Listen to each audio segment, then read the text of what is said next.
Yuk, luruskan. Kayaknya pemerintahan Presiden Prabowo makin serius ya menjajaki kerjasama masuk ke BRICS. Lalu ada yang tanya ke saya, bahaya nggak sih kita masuk ke BRICS? Nanti kita dimusuhi oleh negara-negara barat seperti Amerika dan sekutu-sekutunya. Ya nggak gitulah ya logikanya. Kalau dilihat memang ada negara anggota BRICS yang memang sejak dulu dimusuhi oleh barat seperti Rusia atau yang baru-baru ini Cina dan Iran. Tetapi juga ada banyak negara anggota BRICS yang justru teman baik dari Amerika Serikat.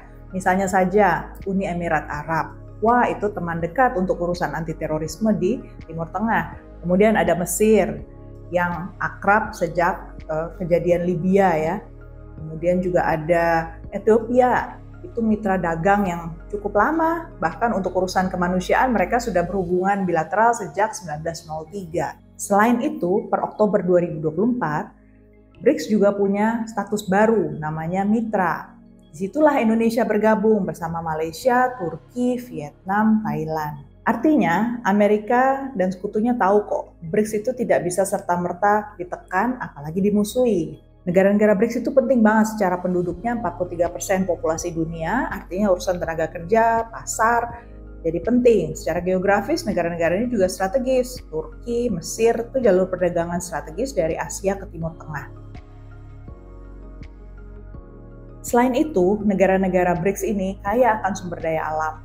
Ambil contoh Uzbekistan. Selain minyak dan gas, mereka juga punya emas dan juga perak. Kemudian Mesir, selain kurma juga ada minyak dan gas. Memang banyak negara-negara yang produsen minyak dan gas. Uni Emirat Arab, Saudi Arabia, Iran, dan juga Rusia sendiri. Selain itu ada produsen batu bara, Cina, India, Rusia, dan Afrika Selatan, serta Indonesia.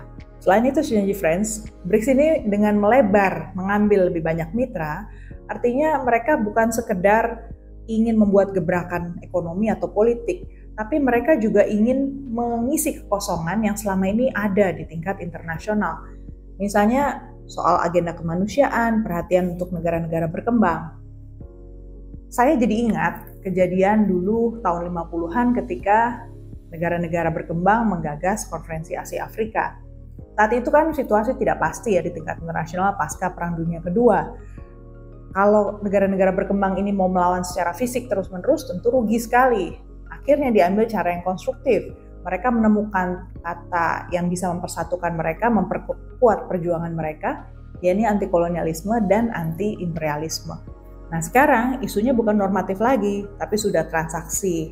Perdagangannya mau seperti apa, produksinya mau seperti apa, belum lagi kita juga bicara soal investasi dan geopolitik. Jadi gitu ya, masuk ke BRICS bukan kemudian dimusuhi, demikian pula dimusuhi bukan karena masuk BRICS. Oke, itu POV saya. Apa POV kamu? Tulis ya di kolom komentar di bawah ini. Jangan lupa share, nyalakan lonceng notifikasinya. Kita jumpa lagi Jumat depan. Bye!